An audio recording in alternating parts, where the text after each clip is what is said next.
Sveiks, brīnišķīgais klausītāji raidierakstā, tāpēc, ka traumēts. Šis ir raidieraksts, kurā var uzzināt viegli saprotamu informāciju par to, kā ikdienas dzīvē izskatās un tiek piedzīvotas psiholoģiskas traumatizācijas sekas. Es esmu Vita Kalniņa, psiholoģe un psihoterapijas speciāliste, un arī vairāku grāmatu autore. Es ceru, ka šī informācija mazinās kauna un vainas sajūtas par dažādiem simptomiem un sniegs kaut nelielu atvieglojumu tiem, kas savā dzīvē piedzīvojuši dažādas psiholoģiskas traumas. Atpazīt un saprast ir viena no pirmajiem soļiem dziedināšanās ceļā. Tad nu ņēmu tevi pie rokas un speram šos soļus kopā.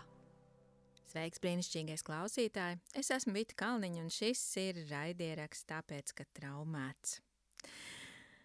Šajā epizodē es vēlos ar tevi parunāt par kādu sev ārkārtīgi mīļu tēmu.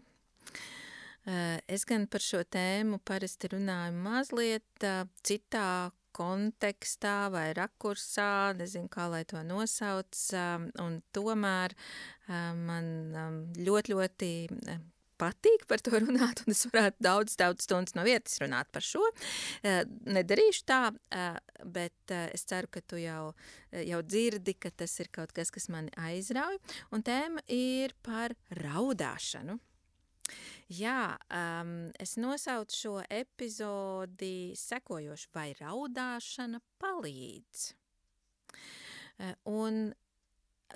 kā jau arī mēs darījām iepriekšējā epizodē, varbūt arī šoreiz aicināšu vispirms tev mazliet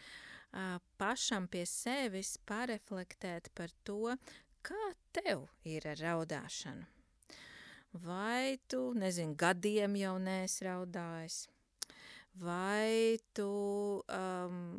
viegli vari uzsākt raudāt, tad, ja ir atbilstoša situācija? Un vai tu tādās pēdiņās, jāsaka, labprāt raudi, respektīvi, vai tu labprāt ļaujies raudāšanas procesam, jo zini arī, ko tas tev var sniegt. Kā tev ir tad, kad citi tavā klātbūtnē raud? Šis arī tāds jautājums, kas, manuprāt, ļoti, ļoti interesants padomāt par to, kas ar tevi notiek, vai tev ir kāds impulss, es nezinu, pēkšņi sākt mierināt šo cilvēku, vai varbūt tev ir impulss vienkārši iet prom no tās situācijas, vai arī tu ignorē, ka tas notiek, vai izliecies, ka neredzi to, varbūt tev paliek kauns viņa vietā, un tu tāpēc izliecies, ka tu neredzi, lai viņam arī nebūtu kauns. Vai arī tu varbūt ārkārtīgi empātiski reaģē un piedāvā uzreiz kaut kādu savu palīdzību kabatslakatiņu un jautā, kas ir noticis, vai tu vari kaut kā atbalstīt šo cilvēku. Droši vien, ka ir vēl neskaitām daudz atbilžu, kas varētu nākt prātā uz šiem jautājumiem, bet es pirms tu tālāk klausies ieteiktu atkal uzlikt pauzīti un padomāt par to, kā tad īsti ir ar tevi. Un tad, kad tu atkal atgriezies pie tā, ko es šeit stāstīšu, iespējams, ka tev ienāca prātā arī kādas atmiņas no tavas bērnības, kur varbūt arī tev nācās dzirdēt tādus tekstus kā beidz taču raudāt, vai beidz taču pinkšķēt, vai arī klasisko puikas neraud, kas tu tāds tā kā meitene tagad esi, vai arī tādu apnikusi tā tava mūžīgā bimbāšana, cik var saņemies taču beidzot. Iespējams, ka tu to esi dzirdējis, ka tev tas tiek teikts vai kādam citam cilvēkam, kas tev turpat līdzās ir bijis. Varbūt, ka tu kādreiz pat arī pats to esi kādam teicis, vai arī vismaz nodomājis savā galvā, lai arī neesi uzdrošinājies teikt, arī tā var būt, un tāpat tiešām notiek, jo mūsu sabiedrībā joprojām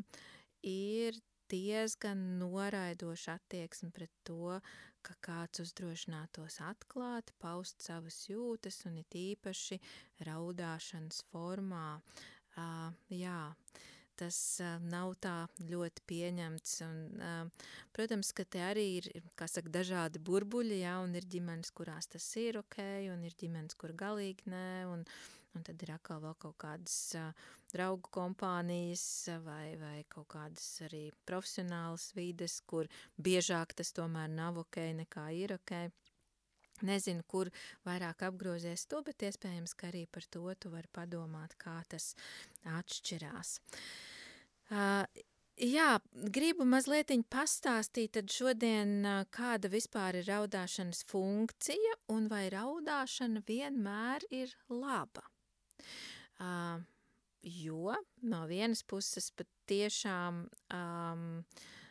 tas tā ir, un tūlīt arī stāstīšu, kāpēc ir labi raudāt. Un tīpaši psihoterapeiti parasti tomēr priecājās, ka klienti kabinetā sāk raudāt, tad kaut kas notiek pa īstam. Tas brīdis, kad klients pārstāja gudri runāt par to, kā viņš jūtās, bet sāk just, un tā skaitā arī bieži šīs jūtas, protams, arī tā raudāšanā izpaužās, un varu atklāt jums, ka nereti tad, kad mēs supervīzijās runājam par dažiem saviem klientiem, kur mēs arī gribam supervizoram jautāt atbalstu un palīdzību, kādos gadījumos, ar kuriem mēs strādājam, varbūt liekas, ka kaut ko neredzam līdz galam vai kaut kāds vēl stiprinājums vai viedoklis no malas vajadzīgs, tad bieži vien, ko atsevišķi supervizori jautā, vai viņš raud terapijās.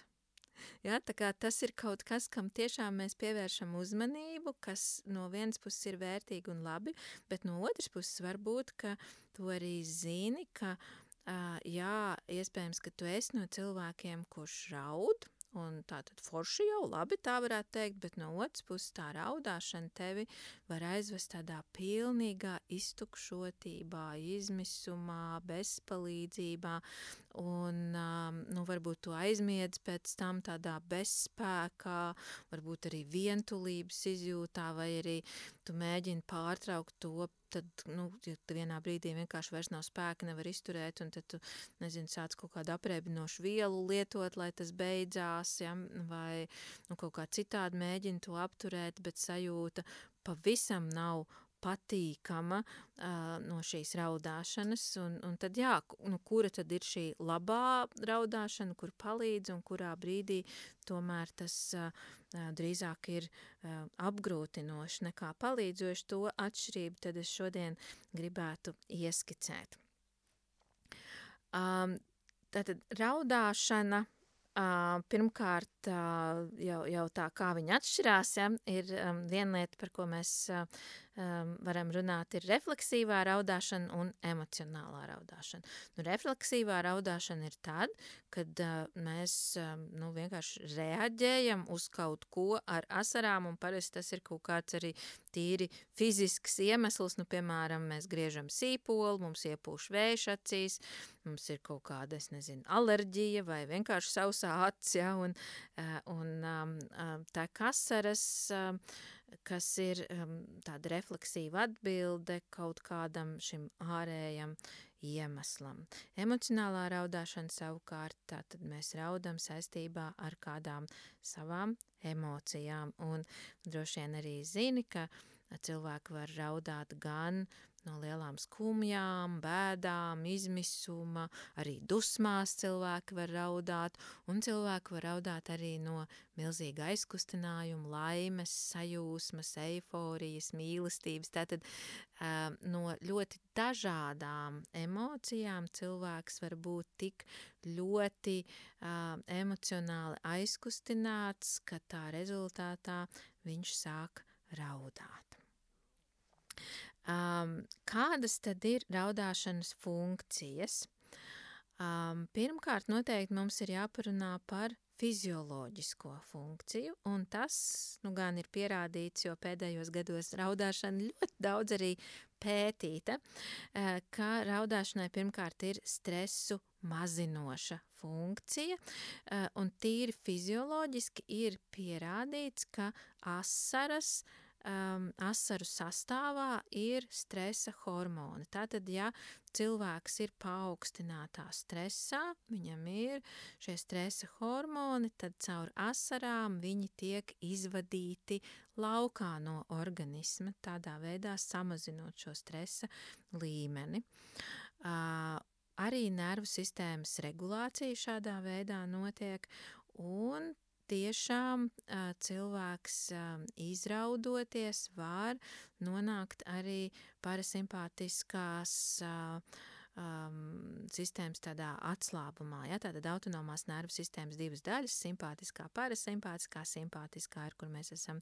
saspringuši, mobilizējušies, parasimpātiskā mēs esam atslābuši, un mēs varam no šīs simpātiskā stāvokļa caur raudāšanu nonākt parasimpātiskajā stāvoklī. Un tas, ko es arī šīs epizodes sākumā teicu, ka šī tēma man ir ārkārtīgi mīļa un var par to daudz runāt, kāpēc tas tā ir, tad varbūt šeit arī paskaidrošu. Iespējams, ka jūs arī zināt, ka viena no manām specializācijām ir, ka es esmu vecāku un zīdaiņu psihoterapeits, tātad palīdzu vecākiem vai precīzāk bēbīšiem ar viņu vecākiem, tad, ja bēbīši pārmērīgi daudz raud un slikti guļ un slikti ēd, un viņiem ir tā saucamie regulācijas traucējumi. Un bieži tie sākās tieši ar šo pārmērīgi lielo raudāšanu, kas tad var novest vecākus milzu izmisumā un iztukšotībā, un arī reizēm bērnus, ja vecāki nezinu un nesaprot, kā viņus atbalstīt un kā viņiem palīdzēt tajā, tad par bēbīšiem ar viņiem to ļoti, ļoti ātri var redzēt, ja mēs saprotam, kā palīdzēt bērnam, kā uzklausīt viņu raudāšanā, tad bērniņi ļoti labi caur raudāšanu var nonākt atslābumā, un to vecāki tad turot bērniņu tajā laikā uz rokām vai uz sevis, noliekot tādā kontaktā, brīnišķīgi arī var sajust, kā bērni saspringušais ķermenītis, kuru reizēm neskāpēc, varbūt netik zinoši speciālisti mēģina sūtīt uz visādām masāžām, peldēšanām un vēl neskur, un saka, ka bērnam ir muskuļu tonus un vajag to masēt ārā un kaut kādām fizioterapeitiskām aktivitātēm to izdarīt, tad bieži vien tās aktivitātes palīdz daudz mazāk vai katrā ziņā arī īslaicīgi, ja šis saspringums ir tāpēc, ka bērns ir emocionāli iemeslu pēc sasprindzis, tas muskuļu tonus ir tādēļ, un caur raudāšanu patiešām viņš var nonākt atslābumā, un vecāki to arī brīnišķīgi sajūt, un tad stāsta, pilnīgi tāda sajūta, ka bērns ir kļuvis tā kā fiziski smagāks, jo ir iestājies muskuļu atslābums, un tas ir noticis bērniņam tādā drošībā, izraudoties kopā ar savām piesaistes personām, saviem vecākiem. Vēl viena fizioloģiska funkcija raudāšanai ir sāpju mazināšana, un atkal ir izmērīts, izanalizēts, ka asarās atrodam endorfīnus. Endorfīni ir hormoni, kas palīdz mazināt sāpes, un tātad cilvēki, ja viņi piedzīvo fiziskas sāpes un arī emocionālas sāpes, raudot, var piedzīvot zināmu atvieglojumu. Mēdz arī teikt, ka raudāšanai tāda tā kā analģētiska funkcija, ka tad, kad mēs paraudam, tad kādu brīdi sāp mazāk. Tad atkarībā, protams, no tā, kas ir šo sāpju iemesls un kas ar to visu tur tālāk notiek. Iespējams, ka sāpes atgriežās un tad atkal paraudam un atkal kādu brīdi kļūst vieglāk. Un, piemēram, ja šeit runātu par emocionālām sāpēm, tad es ticu, ka daudz no jums to tiešām ir piedzīvojuši. Piemēram, tad, kad jums ir salauzta sirds, nezinu, piemēram, pēc šķiršanās sāpīgas, un jūs esat varbūt pamesti vai kaut vai paši pieņēmuši šo lēmumu par šķiršanos, bet tas nav nācis viegli, tad ļoti, ļoti sāp šī šķiršanās, tad tieši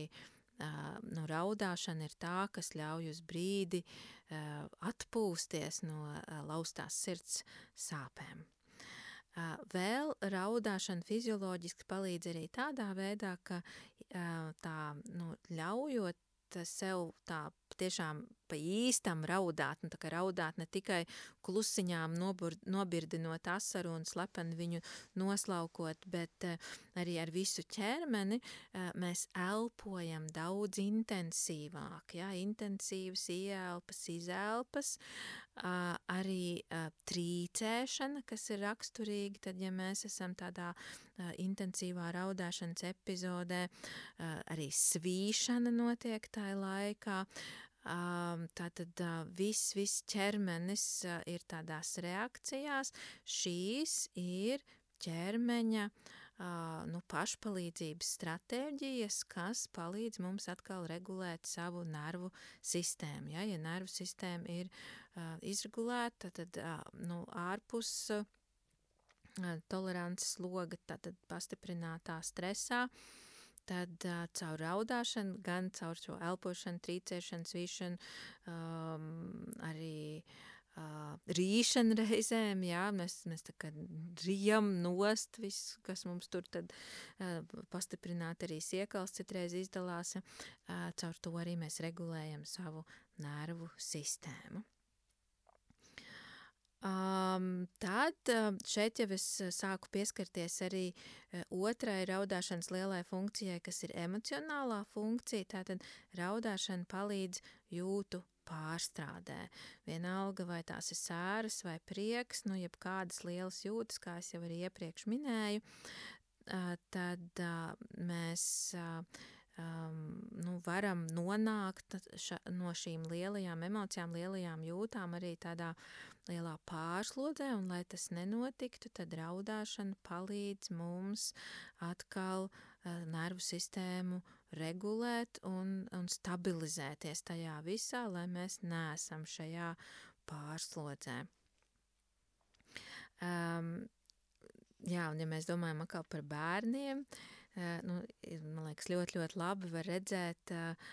kā tas notiek, jo viņi pārsvarā vēl tomēr cenšas neapspiest savu raudāšanu, lai gan arī kā kurš, daži jau ļoti ātri iemācās apspiest, atkarīgs no vecāku spējas tolerēt raudāšanu un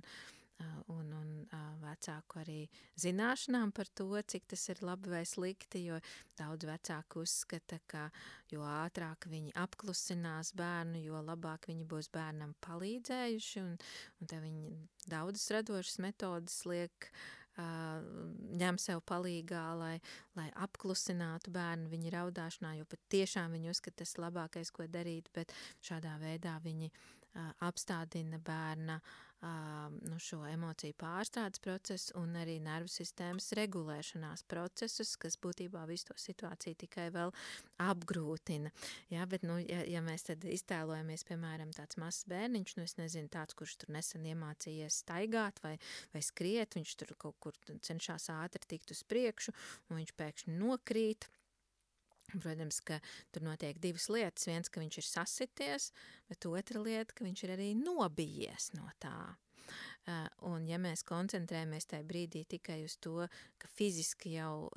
pušums nav, nekas tik traks nebija, un ignorējam šo nobīšanās sadaļu un vienkārši ātri tikai pārslēdzam viņus kaut ko citu un pasakam, nekas jau nebija, ko tu te tagad čīksti, bērns paliek šajā izbīļa reakcijā, ja nervu sistēma ir šajā izbīlī sastingus, un reizēm šajā sastingumā bērns var pavadīt diezgan ilgu laiku un var parādīties arī dažādi simptomi, bet tā dabiska reakcija būtu bērns parasti meklē tad savu uzticamo pieaugušo, savu piesaistes personu, kurš viņu paņemtu klēpī, paņemtu opā un drusciņu paturētu pie sevis, tādā veidā caur ķermenisku kontaktu arī palīdzot noregulēt atkal nervu sistēmu, mazināt šī izbīļa radītās sekas, ja, un tad bērns arī vienkārši, tad bišķiņ paraud, kaut ko pasūdzās, pastāsta, tas nekas, ka varbūt viņš pat vēl runāt nemāk, vai arī tas nemaz nav caur vārdiem noformulējams, bet ja mēs ļaujam viņam to izreaģēt un nekušinam uzreiz un nenovēršam uzmanību uzreiz, tad diezgan ātri bērns atkal ir stabilizējies un atkal gatavs doties tālāk, izpētīt pasauli. Savukārt, ja viņam šīs iespējas atkal un atkal tiek laupītas, tad iespējams, ka viņš varētu arī vairs nebūt tik droši pasaules izpētē, pārāk piesardzīgs kļūt, vai arī reizēm pārāk pārdroši. Protams, tur ir arī vēl visādi citas iespējas, bet šīs tādas biežākās. Vēl raudāšanai ir arī sociālā funkcija. Un sociālā funkcija ir sekojoša, mēs caur raudāšanu neapzinātā veidā, neverbāli komunicējam ar citiem cilvēkiem, kas ir mums apkārt. Mēs šādā veidā rādam apkārtējiem, ka man šobrīd neklājas labi, man ir vajadzīgs atbalsts, mierinājums, palīdzība. Ja apkārt ir veselīgi cilvēki un viss norit labi, jā, tad ir laba komunikācija un šie cilvēki ir paši pietiekami netraumatizēti vai arī pārstrādājuši savas traumas, tad tā normālā reakcija, kāda varētu sekot, ka viņi pievērš mums ar empātiju, izveido saikni, jautā, kas ir noticis un kā var palīdzēt. Tātad cilvēkā līdzās otram raudošam cilvēkam ir impulss pievērsties. Ja? Impulss kaut kā tomēr nevis ignorēt, bet piedāvāt savu atbalstu. Īstenībā arī vēl viena sociāla funkcija, ja mēs esam grupā, kur mums ir svarīgi sadarboties un uzticēties savstarpēji vienam otram, tad tas, ka ik pa laikam kāds no šiem grupas locekļiem uzdrošinās arī atklāti raudāt, var uzlabot attiecības, jo tādā veidā šis cilvēks parāda savu ievainojamību, un viņš parāda arī to, ka viņš ir autentisks, tātad viņš jūtās tā, kā viņš jūtās, un tad, kad viņš tā jūtās, tad attiecīgi arī tas izskatās tā, kā tas izskatās, ka viņš neizliekas, viņš netēlo, viņš neapspiež kaut kādas savas jūtas, viņš ir patiess, un tāpēc arī viņš ir uzticams. Ja? Cilvēki daudz vairāk uzticās tiem, kuri ir patiesi savās emociju izpausmēs. Un, protams, atgriežoties te pie maniem mīļajiem bēbīšiem, raudāšana, tajā vecumā, kad mēs vēl neesam apguvuši savu valodu kā tādu, raudāšana ir mūsu valoda, kādā mēs mēģinam saviem apkārtējiem pastāstīt par to, kā mums klājās. Un raudāšanai tad arī vairāki iemesli, te tikai drusciņi ieskicēšu, ja jūs interesē vairāk par bēbīšiem, tad mīļie aicināti lasīt manā grāmatā Pirmās attiecības cilvēka dzīvē, kur par raudāšanu ir vesela nodaļa tam veltīta, bet te tikai ieskicēšu, ka bēbīši raud, protams, pirmkārt tāpēc, ja viņiem ir kādas neapmierinātas vajadzības, tas ir tas veids, kā viņi signalizē savām aprūpas personām,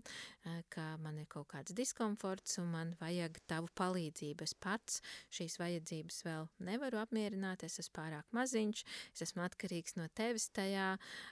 tāpēc lūdzu pievērsies man, mēģini arī uzminēt, kas tieši man ir vajadzīgs, jo īstenībā es pats sākumā vēl nemaz nezinu, kas tas ir. Es vienkārši jūtu tikai diskomfortu un raudot to rādu, bet tā kā tu esi lielāks un ar lielāku pieredzi un tev ir arī jau empātijas spēja attīstīt, tad tu vari manī iejusties un caur to pateikt man, kas tad īsti ir tas, kas man ir vajadzīgs, un piedāvāt to pēc iespējas piemeklējot pareizo arī devu, cik daudz, un pieņemsim, ja runa ir par to, ja es gribu ēst, tad piedāvā man to ēdienu, ko es vēlētos, un ne pa daudz, un ne pa maz, vai ja tā man vajadzība ir, ka es vienkārši gribu, lai tu man paņem opā un iedod drošības sajūtu ķermeņa kontaktā, tad arī to, nevis, piemēram, tā vietā pudelīti vai knupīti. Tātad mēģini lūdzu uzminēt, kas ir manas īstās vajadzības, jo tādā veidā tad es iemācos arī par savām vajadzībām, un tā būs informācija, kurā es balstīšos pēc tam, tad, kad es būšu pieaugušais, un man atbildība būs rūpēties pašam par sevi. Jā, bēbīši raud arī tāpēc, ka viena no viņu vajadzībām ir grūtāk varbūt vecākiem izprotama, un tā ir vajadzība pēc atslābuma, ja vajadzība pēc ēdiena, pēc siltuma, pēc klātbūtnes un tādām lietām, tas vēl tā kā vecākiem ir biežāk tomēr saprotams, tad vajadzība pēc atslābuma ļoti daudziem vecākiem joprojām nesaprotam lietu, un tas ir tas, par ko es runāju, tā raudāšanas funkcija. Tātad, kad es izraudos, es varu beidzot atslābt un beidzot varu arī labāk gulēt, labāk iemigt, ilgāk izgulēt nakti, ilgāks ir mans miegs no vietas, man nav jāmostās pa mazam brītiņam atkal augšā un atkal jāturpina kaut ko prasīt. Tātad šī ir vēl viena lieta, un, protams, bēbīši arī raudot stāsta to, ko viņi ir piedzīvojuši līdz šim, un viņu dzīve ir sākusies jau, varētu teikt, no ieņemšanas brīža. Viņi nāk šai pasaulē jau ar 9 mēnešu stāstu par to, kāda ir šī pasaule, kādas ir attiecības tajā, cik droši viņi tajā ir jutušies, cik iesaistīti viņi ir jutušies, cik daudz drošības vai nedrošības viņi ir piedzīvojuši, un tad, kad viņi beidzot var to izpaust, tad viņi arī mēģina par to saviem vistuvākajiem cilvēkiem stāstīt. Tieši tāpat viņi stāsta arī par to, kāds bija viņu piedzīvojums nonākt no mammas vēdera šajā pusē, kā viņi ceļoja no turienes šeit, un ka tas arī ir bijis visticamāk kaut kas gana biedējošs un nemaz ne tik vienkārši un arī fizisku sāpju pilns, arī par tām viņi stāsta, un, protams, arī vēl visādas dažādas specifiskas lietas, ko viņiem ir nācies piedzīvot, vai dzimšanas laikā, vai pēc tam pirmajās dienās, nedēļās pēc dzimšanas, vai arī vispār līdz šim savā dzīvē, jo katra cilvēka viena no vajadzībām ir pārstrādāt to, kas ar viņu ir noticis, tās emocijas, atbrīvoties no šīs pieredzes, lai tā nekļūtu par traumatisku pieredzi. Un tādā ziņā šeit tad es atkal nonāku pie tā, kas tad ir tā raudāšana, kas palīdz, un tā raudāšana, kas nepalīdz. Un man ir vieglāk to jums paskaidrot arī caur šo bēbīšu piemēru, jo runa jau nav par to, ka vienkārši mums būtu jāļauj bēbītim raudāt. Raudāt mēs varam ļaut viņam dažādos veidos, un, diemžēl, ir bijusi arī paudze, kur vienkārši atstāja bēbīti savā gultiņā, nolika kaut kur, un vienkārši, lai raud, un neņēma uz rokām, nepievērsās, neinteresējās, kas tieši ir tas iemesls, nepiedāvāja neko. Un vienkārši pieņēma, ka tā tagad ir, un bija arī tāds uzskats, ka tādā veidā attīstīs plaušas labāk. Ja ļaus bērnam daudz raudāt bēbīšu vecumā, tad bēbītis tā attīstīs plaušas, kas šobrīd, protams, ir absolūti apgāsts uzskats, ka tā nav taisnība, neviens tādā veidā plaušas neattīsta. Bet ja bēbīts var raudāt, esot kontaktā ar kādu, kurš viņu saprot un var uzklausīt, tad tā raudāšana ir tā, kas palīdz, kas atslābina, kas dziedina. Tātad, ja tā ir mamma, tētis vai kāds cits aprūpētājs, kurš tiešām ar visu savu klātbūtni un uzmanību ir pievērsies pie bērniņa un ir empātisks un spēj uzklausīt viņu tajā un arī daudz maz varbūt nojauš pat par ko tas ir, par ko bērniņš stāst, un mammas ārkārtīgi bieži to nojauš. Es arī terapijā bieži ar viņām par to runāju, ka bēbīši manā kabinetā ar viņām kopā raud. Es jautāju, kā tev liekas, par ko tas ir šobrīd, un tas ir tik interesanti, kā viņas pasaka tik specifiskas kaut kādas situācijas, ko tikai viņas var zināt, un ka var pilnīgi redzēt, kā bērniņš uz to atsaucās, jo viņš jūtās saprasts, un šī sapratne par to, ka tas ir radījis man šīs ciešanas, ļauj šai raudāšanai kļūt dziedinošai, šī klātbūtne. Savukārt, ja bērniņš raud nesaprasts, vientulībā, un reizēm varbūt pat viņš ir savai mammai vai tētim uz rokām, bet reizēm, es esmu dzirdējis, ka viņi, piemēram, uzliek vienkārši austiņas, lai izturētu to, ka bērns raud, bet īsti nemaz nav pievērsušies bērnam, neiedziļinās tajā, neieklausās, tur nav tādas empātijas, tad bērniņš raud, diemžēl tādā vientulībā, un tādā vientulībā atkal un atkal stāstot to stāstu, kas priekš viņa jau tā ir bijis grūts, viņš vienkārši nostiprina savu traumatisko pieredzi un tā kļūst vēl paliekošākiem nospiedumiem viņa psihē. Un šī raudāšana neatslogo, nedod atslābumu, bērns iespējams vēl vairāk saspringst, vienā brīdī vienkārši aizmieg no nespēka, aizmieg tā kaut kā atslēdzoties, bet ne nomierinoties un atslāpstot un gūstot mierinājumu tādā tuvībā. To diezgan uzskatām var redzēt, cik atšķirīgi tas var notikt. Ļoti līdzīgi, protams, ir ar pieaugušajiem.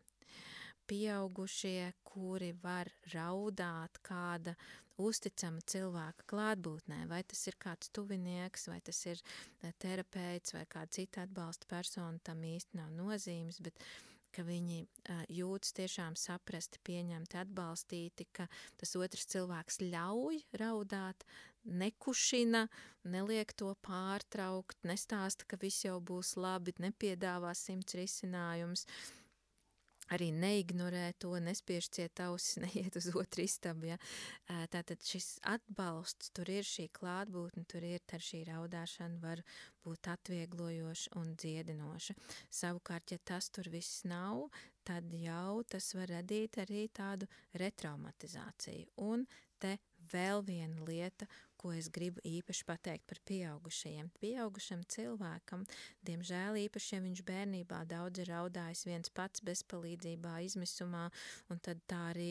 dabūjis aizmigt vai atslēgties, nevieni neuzklausīts un nesaprasts, priekš viņa raudāšana, pati raudāšana jau var būt kā triggers. Par to, kas ir triggeri un kā viņi darbojās, lūdzu, paklausieties dažas epizodes iepriekš, tur es to skaidroju, šeit vēlreiz tam nepievērsīšos.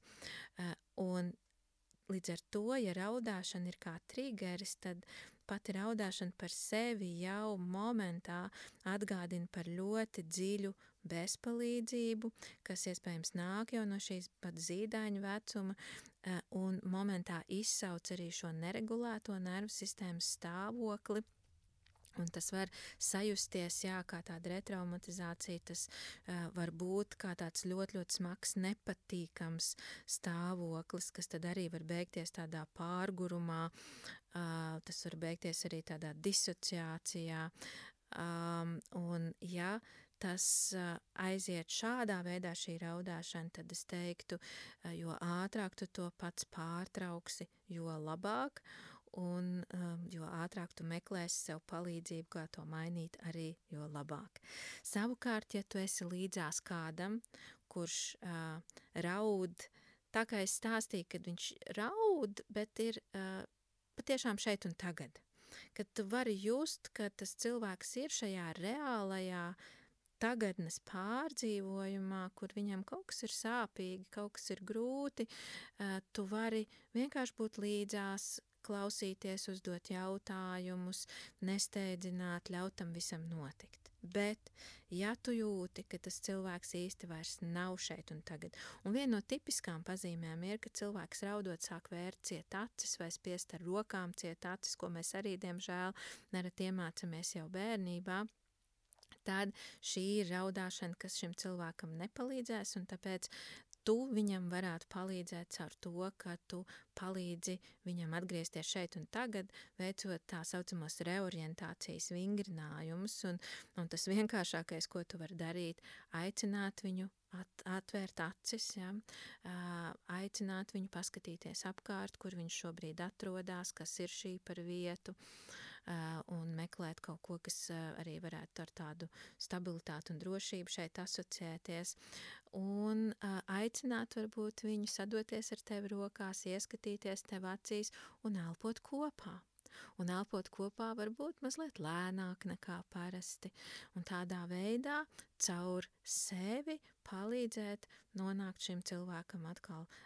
tādā regulētā nervu sistēmas stāvoklī. Protams, ja tev pašam tas ir grūti, tad varbūt ir jāmeklē vēl kāds trešais, kas jums varētu tajā palīdzēt, bet noteikti nevajadzētu turpināt, ļaut kādam būt raudāšanā, kas viņu tikai iztukšos un liks justies vēl izmisušākam un vientuļākam. Es ceru, ka šis paskaidroja mazliet vairāk, kā tad atšķirs dažādas raudāšanas un ar ko raudāšana tomēr var būt palīdzoša un laba, un īstenībā man gribas teikt, ka raudāšana pat ir kaut kādā ziņā nepieciešama jebkuram cilvēkam ik pa laikam, jo tas ir viens no efektīvākajiem veidiem, kā pārstrādāt stresu. Jā, pieauguši cilvēki bieži vien izvēlas citus stresa pārstrādes mehānismus, un raudāšana tomēr joprojām ir viena no efektīvākām. Bet rūpēties par to, lai jūs to darītu tādā veidā, kas palīdz drošībā. Un lūdzu, esat tie cilvēki, kas savā apkārtnē reaģē uz citu cilvēku raudāšanu ar pieņemšanu, un pat varbūt kaut kādā ziņā ar tādu atzinību, ka tas ir forši, ka tu raudi, tas ir forši, ka tu ļauj sev just to, ko tu jūti, ka tu rādi, ko tas tev nozīmē, kas šobrīd ir noticis ar tevi, ka tu neslēp to, ka tu esi patiess, ka tu esi pa īstam. Un jo vairāk mēs uzdrošināsimies paši būt pa īstam un mudināsim arī citus būt pa īstam, es ticu, ka mēs būsim arvien foršākās, tuvākās, dziedinošākās attiecībās viens ar otru, un katrs arī pats ar sevi. Lai mums visiem izdodās, tiekamies atkal pēc 2 nedēļām.